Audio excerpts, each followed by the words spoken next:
Hello, my friends.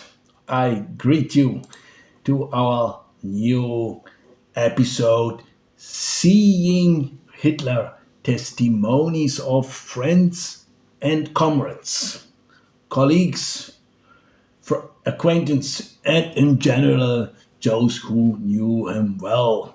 In the previous episode, we saw the anonymous crowd, the general public seeing Hitler like mostly through the eyes of like a prepared scenery, like through the eyes of the propaganda and through the eyes of Hitler presenting himself on stage like an actor. And now we look closer to people who knew him behind the scenes.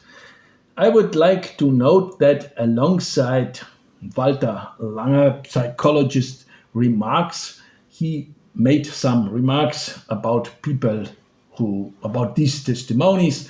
I also add my own observation and comments. In other words, I will try to place the material in context and compare it with other knowledge. Hitler's employees, for example, let's start with them, generally stated the following. He always acted with great determination and wanted everything to happen immediately. He expected complete devotion and diligence from his staff. He behaved like an older brother, putting others first, kind, generous, and eager to entertain everyone. So that sounds quite very positive. In the first place, that are some testimonies. It's not about an, let's say, objective description of Adolf Hitler. It is only that there are testimonies, like what people are saying. And to me, these characteristics we heard are typically for mostly every modern leader of the modern time. It's typically because the modern leader, he wanted to present himself like a democratic figure, but in reality, and that was also true for Hitler, in reality, these modern leaders do not tolerate contradiction. My comment on this is that the friendly Hitler, or rather the private Hitler, as the directrice of the Wagner Festival, Winifred Wagner, described him. He was one of, we can say, close friends also after the words.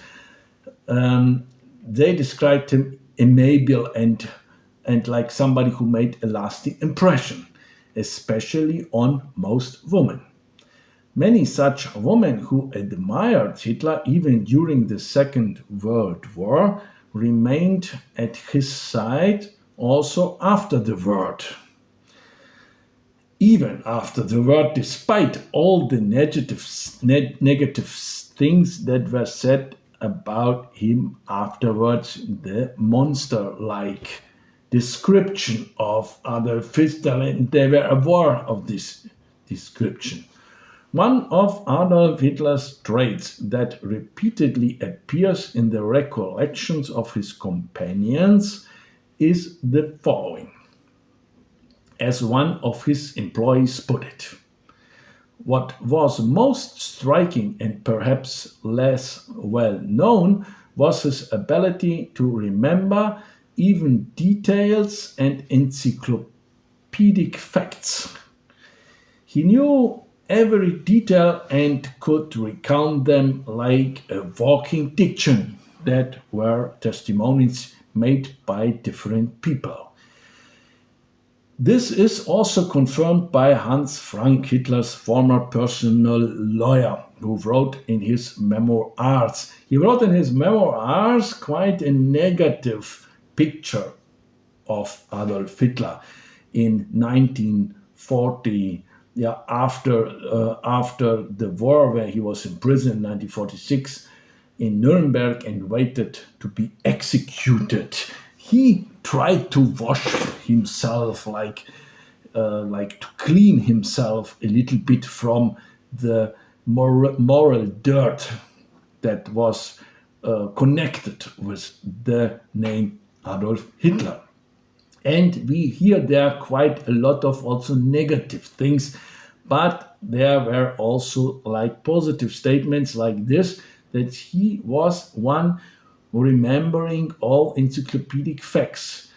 Hans Frank said, for example, he knew how many revolutions per minute the propellers of the various aircraft models could make, the exact technical data of every warship, of every branch of the army.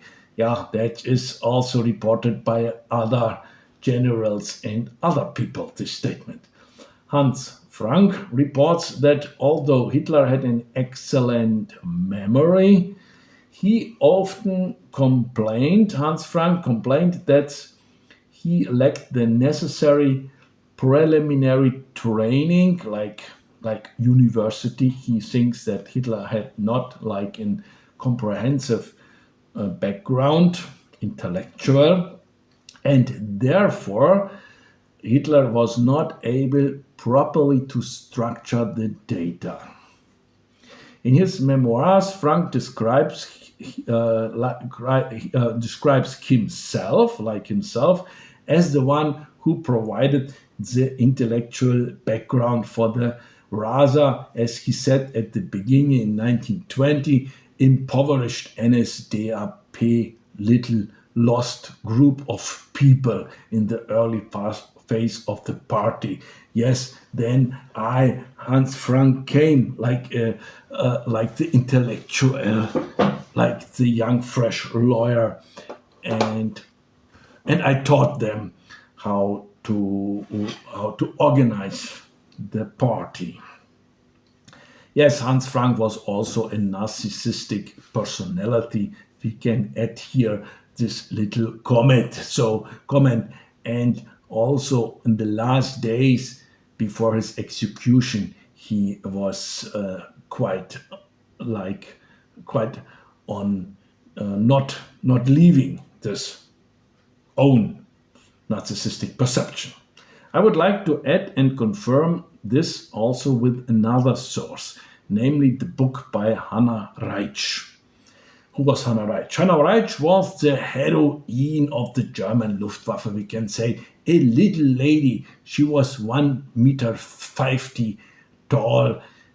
Yes, Alexander the Great was also only 160 tall. So little figures who made big things, we can say. Napoleon was not so. He was taller. That was not true. But this is the type of the little girl, Hannah Reitsch, who were really making big things in the German Luftwaffe. She was really big. She was like somebody who had a lot of courage. She also claimed that Hitler was very well informed about the technical details of the newest aircraft, including also all details of the so-called Wunderwaffen program.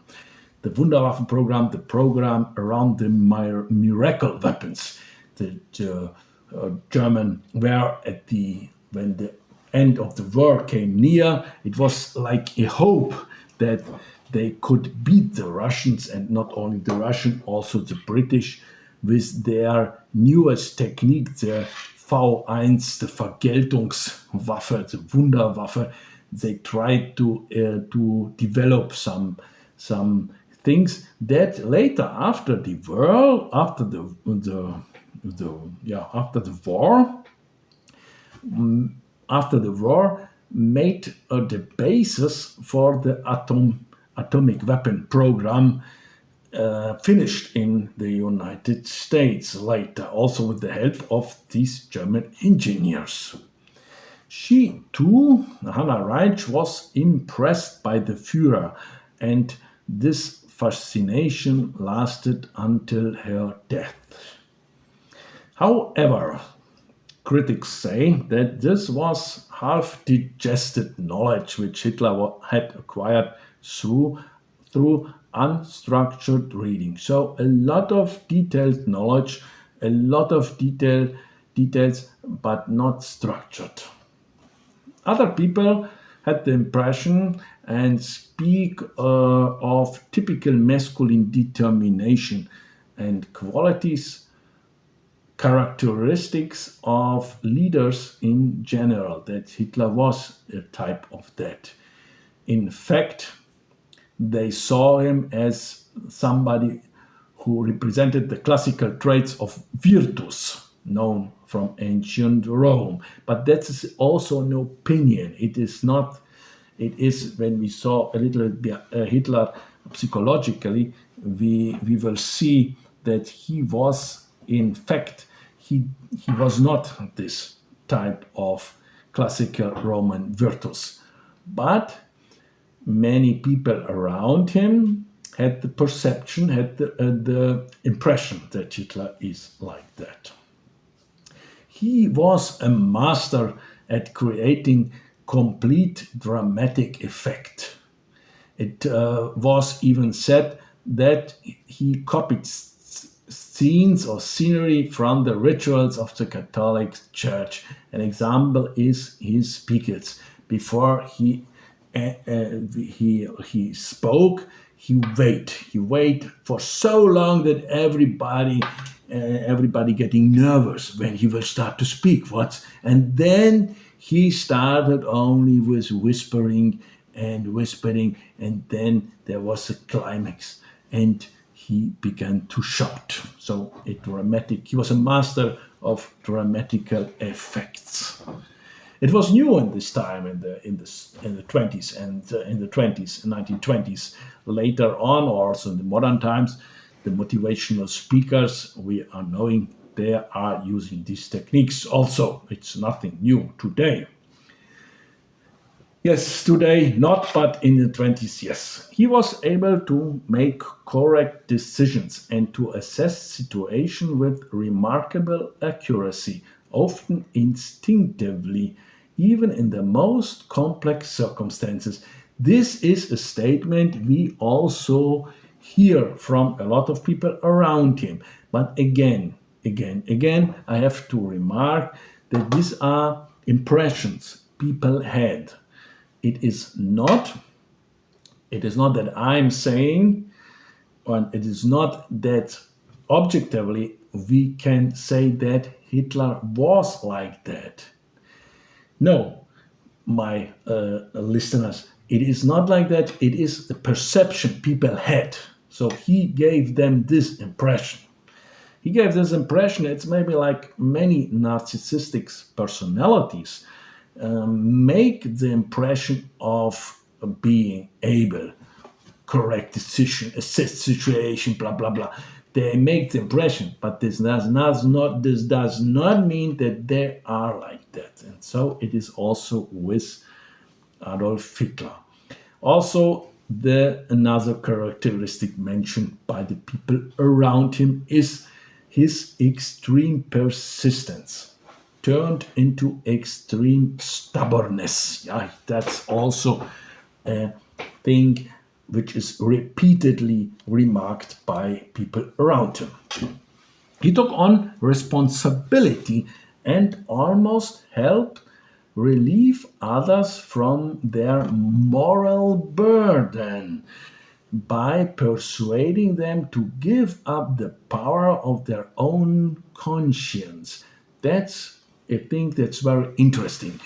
That is interesting, and also an impression people around him had, also people very close to him, that he was the guy who took responsibility for everything. It was also in the court in 1924 in Landsberg, where on the trial, the Hitler Putsch trial, also there Hitler was always saying, I'm taking the responsibility, not Ludendorff.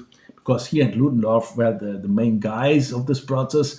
But no, not Ludendorff. He didn't know I was manipulating him. I'm the guy. Take me responsible. And he wanted, like, it was also a show, like a show showing I'm able to do it.